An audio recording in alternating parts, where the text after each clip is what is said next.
Hey, extreme sleep deprivation. What's up, is a culture detective? You're investigating your favorite albums. I am dying inside right now. Um, anyways, today I'm going to be quickly doing an album review on the new Magdalena Bay album, Imaginal Disc. So, Magdalena Bay is a pop duo formed between Mica Tenenbaum and Matthew Lewin. Am I right? Yes. I did not know Tenenbaum is a real last name. I thought Wes Anderson made that up, but no, I guess it's real. So this is their sophomore album. A few years ago they released the single Kill Shot, which is insanely catchy, infectious, very, I hate to use this word, but very sexy and very just sweet and groovy. And I didn't find out about the song until years after its release. And then we have 3 years ago, they released Mercurial World. I refuse to believe it's 3 years ago. I thought it's like last year or something. But time just moves on very fast. And Mercurial World is a surprisingly fantastic pop album with a lot of very interesting and layered production, great vocals, and just simple catchiness that just never fails to make me re-listen to them. So, what's great about Magdalena Bay's music is that whenever they make music, it's like they're attempting to break the synth pop formula. The meat and potatoes synth pop is only going to take you so far. But with Magdalena Bay's music, they are much more unpredictable because they break the formula at every chance they get, whether it be structurally, they would break the chorus verse structure.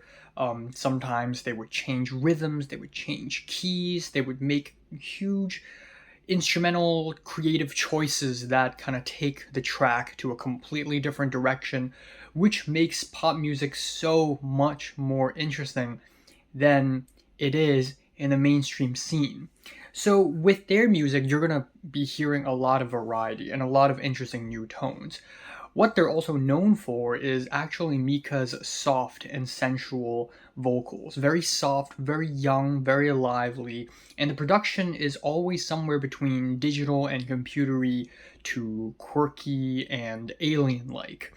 And what I also love about Magdalena Bay's music, especially on this album, is that they have a very subtle approach to pop music. A lot of pop stars out there only care about big choruses and catchy verses and explosions, but Magdalena Bay decides to focus on details, instrumental details, and melodic details as well, that again makes their music tantamounts more intriguing and layered. So we have the list of songs.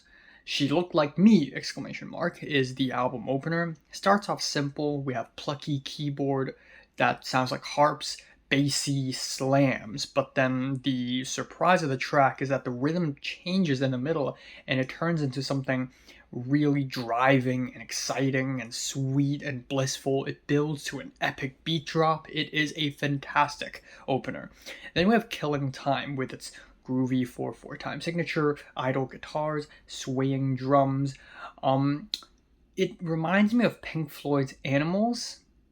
If you know, you know. I guess it's a weird comparison, but you can kind of get it. Especially the waily keyboards.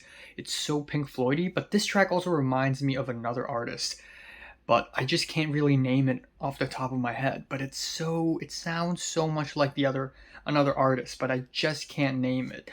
But anyways, lyrically, this track is about spending time, wasting time, not feeling motivated, and it's sort of recurring theme throughout the album.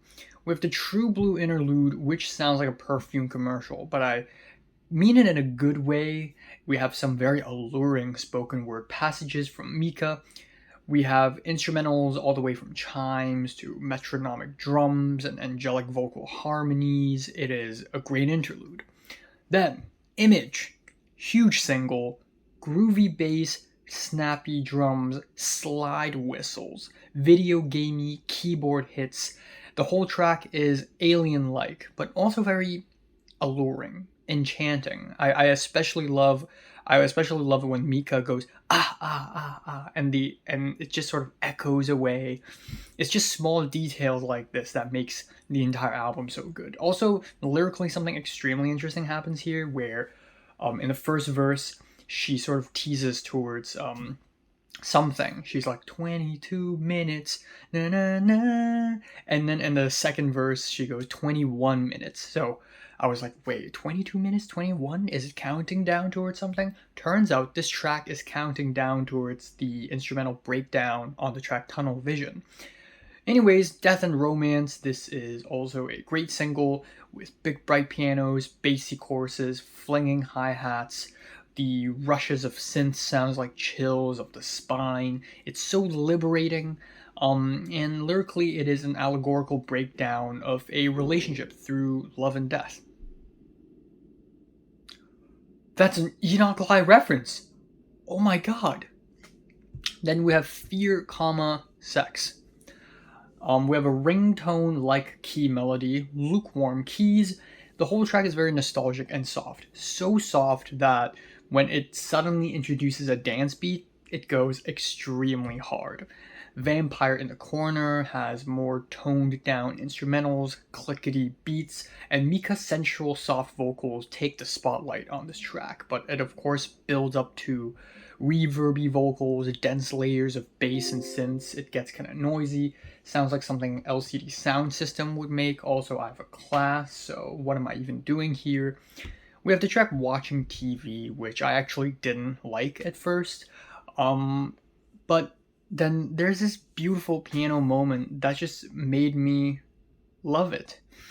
Rushes of synths, glitches, it's dreamy. Time slows down on this track, and we have this refrain saying time to meet the monster inside you. I guess it also has something to do with repressing darker corners of yourselves, which I guess that's how it leads to Tunnel Vision, which is kind of ballad-like in the beginning. There's also something very bluesy about the song. Maybe it's the chorus. There's something kind of bluesy and gospel-flavored about it. Lyrically, it's about being trapped in a tunnel vision, but also sort of finally seeing the light. I'm aware of all my parts. Suddenly I see everything wrong. We have these drum rhythm changes where the drums go harsher, bleeps and bloops, swooshes that make up for the breakdown of the track, which is fantastic, and I guess this is the climax of the entire album.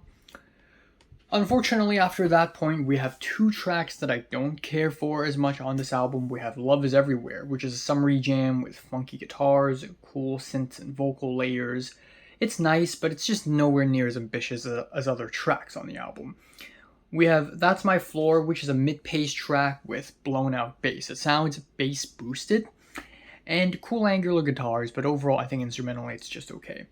Cry For Me evokes 80s nostalgia with its vintage chord progressions, reverby synths, washed out vocals, and ooh, the pianos on the second half go so crazy. It's so fiery, it's so moody, I love it. Angel on a Satellite is a cool down ballad, a very much needed ballad, but what's amazing about this track is the string section that literally sounds like it came straight out of a fantasy film. It's so lush, it's so unpredictable, it's fantastic. Ending off the album, we have the Ballad of Matt and Mica, which is very interesting. They're making a song about themselves. Who would have thought? The way the vocals melt over these shuffly pianos is just eargasmic. It sounds amazing, and the rubbery sound effects on top of it is just peak production. I also love how Mica sings about her relationship with Matt, 2 kids and a new town, baby, killing time, being in love, and overall it's such a bold and conclusive ending to the album. Also, I want to add that their single Tongue Twister is freaking amazing.